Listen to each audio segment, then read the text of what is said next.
আসসালামু আলাইকুম, আমি মোহাম্মদ আফসার উদ্দিন।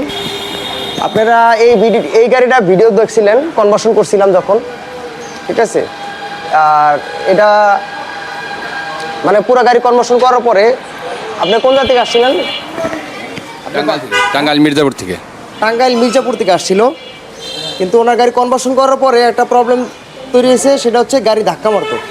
গাড়িটা গিয়ার শিফটিংয়ের সময় ধাক্কা মারতো। ওনারা আমি বলছিলাম যে গিয়ার অয়েলটা খারাপ, আপনি চেঞ্জ করেন, ঠিক হয়ে যাব, ঠিক আছে। উনি মানে তখন আমার কাছে স্ক্যানার ছিল না, যার কারণে আমি গিয়ার অয়েল চেঞ্জ করতে পারিনি। স্ক্যানারটা অনেক দিন পরে আনছি, কিন্তু উনি গিয়ার অয়েলটা চেঞ্জ করছে টাঙ্গাইল থেকেই। কিন্তু চেঞ্জ করার পরেও ধাক্কাটা কিন্তু তেলে ঠিক হয়ে গেছে, কিন্তু গ্যাসে মারতো। পরে এটা কিন্তু চলতে চলতে এখন গ্যাসেও কিন্তু এলপিতেও ঠিক হয়ে গেছে, নাকি? এলপিজিতেও ঠিক হয়ে গেছে, ঠিক হয়ে গেছে। কিন্তু এই যে আপনারা এর মাঝে উনি কিন্তু ডিসিশন নিছিল যে এলপিজি খুলে ফেলাইব। আসলে সমস্যা, আমি ওনারা বারবার বলছি, সমস্যা কিন্তু আপনার এলপিজিতে না, ঠিক আছে। কারণ যেই মালগুলো আমরা ফিট করি, এই মালগুলো কিন্তু কোনো সমস্যা নাই, দ্বিতীয়বার কোনো গাড়ি আসা লাগে না ইনশাল্লাহ। ওই গিয়ার বক্সের সমস্যাটা মানে প্রথমে তেলে ঠিক হয়েছে ধাক্কাটা, যখন গিয়ার অয়েল চেঞ্জ করে ক্যালিব্রেশন করছে, আর কিছুদিন পরে এলপিতেও ঠিক হয়ে গেছে, এখন কোনো ধাক্কা টাক্কা নাই। আর উনি এখন আসছে টান্ডা একটু বাড়াইতে, কারণ ওই সময় কিন্তু আমি টিউনিং গিয়ার বক্স যেহেতু দুর্বল ছিল, যার কারণে আমি কিন্তু ওই সময় টান্ডা গিয়ার পিক আপে গিয়ারের প্রেশার দিয়ে আমরা যেমন টিউনিংটা মিলাই, ওইভাবে মিলাইতে পারি না সুন্দরভাবে, ঠিক আছে। একটু টান্ডা হালকা বাড়ছিল, আজকে এই টান্ডা হালকা করে দিছি, ঠিক আছে। আপনি কিছু বলা থাকলে বলো। আমার কিছু বলার নেই ভাই, আমি আসছি আপনার ভিডিও দেখে আসছিলাম, কিন্তু আমি এলপিজি কনভার্সন আপনার এখান থেকে করিয়া খুব হ্যাপি, এবং এলপিজিতে গাড়ি চাইলে খুব আরাম পাইতেছি, ভালো লাগতেছে, এর জন্য আপনাকে ধন্যবাদ। ঠিক আছে, কোনো ডিস্টার্ব আছে? না, ডিস্টার্ব পাই নাই, যা ডিস্টার্ব পাইছি আপনার বলছি, আপনি এটা সমাধান করে দিয়েছেন বা সমাধান হয়ে গেছে ইনশাল্লাহ। সুন্দরভাবে চালাইতেছি গাড়ি, বা চলতেছে, বা ইনশাল্লাহ চলবে ভবিষ্যতে। ঠিক আছে, ঠিক আছে। আল্লাহর রহমতে মালে আমরা যে মালগুলো ফিট করি, এখন মার্কেটে কিন্তু অনেক কয়টা করে মাল আয়া পড়ছে, ঠিক আছে, ডিস্টার্ব করে। আমরা যে মালগুলো ফিট করি এগুলোর ভিতরে আল্লাহর রহমতে কোনো ডিস্টার্ব নেই। আপনি এই যে সার্ভিস ওয়ারেন্টি 3 বছর ওয়ারেন্টি, 1 বছর গ্যারান্টি দিতেছি, এর ভিতরে আপনার আশা লাগবে না ইনশাল্লাহ। হ্যাঁ, অন্যান্য সমস্যা থাকলে, যেমন ওনার গাড়ি কিন্তু গিয়ার বক্সের সমস্যার কারণে উনি একটা ডিসিশন নিয়ে নিয়েছিল যে এলপিজি খুলে ফেলাইব, কিন্তু ওনার গাড়ির সমস্যা কিন্তু আমরা পাইছি হচ্ছে গিয়ার বক্সে।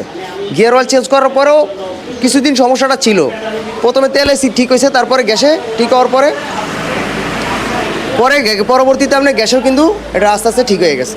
তাহলে এখন কিন্তু আল্লাহর রহমতে গাড়িতে আর কোনো সমস্যা নেই। টানটা একটু কম ছিল, আমরা টিউনিং করে অ্যাডজাস্ট করে দিছি, এখন টানও ওকে। তাহলে আপনারা ধৈর্য হারাবেন না, ঠিক আছে। মানে কোনো কাজ তাড়াহুড়ো করে করবেন না এবং ধৈর্য হারাবেন না। এই গাড়িটা এই জিনিসটা আমাদের শিখাইছে যে কোনো কাজ তাড়াহুড়ো করে করা উচিত না। উনি কিন্তু ডিসিশন নিয়ে নিয়েছিল যে এলপিজি খুলে লাগব, কিন্তু এলপিজির কোনো সমস্যা নেই, ওটাই ঠিক আছে। কিন্তু ওই গিয়ার বক্সের ধাক্কাটার কারণে উনি মনে করছে যে এলপিজির কারণে হয়তো ধাক্কাটা মারতেছে, ঠিক আছে। এখন আল্লাহর মধ্যে ওকে। আর আপনাদের কনভার্সন করা দরকার পড়লে আমরা ডিসপ্লেতে নাম্বার দেওয়া আছে, ফোন দিবেন। আসসালামু আলাইকুম। প্রথম আমি এলপিজি কনভার্সন করে মানে ভয় পাইছিলাম যে কি এলপিজি চলবো না, গাড়ির গিয়ার বক্সের সমস্যার কারণে গাড়ি একটু ধাক্কাইছে।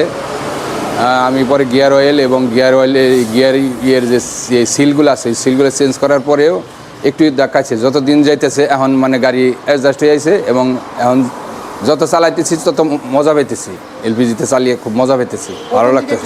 প্রথম দিকে সমস্যা ছিল, কিন্তু এখন আস্তে আস্তে যত দিন যাইতেছে ততই আমি ভালো লাগতেছে, যত দিন যাইতেছে ততই ভালো লাগতেছে, ভালোভাবে চালাইতেছি, ঠিক আছে। মানে আসলে ব্যাপারটা হচ্ছে, প্রথমে কনভার্সন করার পরে সিস্টেমটা যেহেতু নতুন থাকে, একটু আনইজি ফিল হয়, মানে একটু গাড়িটা একটু জাম থাকে।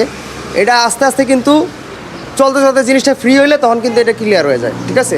এই কারণে আমরা প্রথমে কিন্তু আপনারা যে হতাশ হয়ে যান, এটা করবেন না, ঠিক আছে। একটু সময় দিতে হইব, এটা গাড়ির সাথে চলতে অ্যাডজাস্ট হয়ে যাব, ঠিক আছে।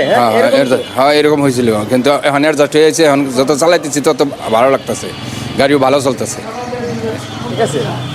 এটাই হলো আসল কথা, ঠিক আছে।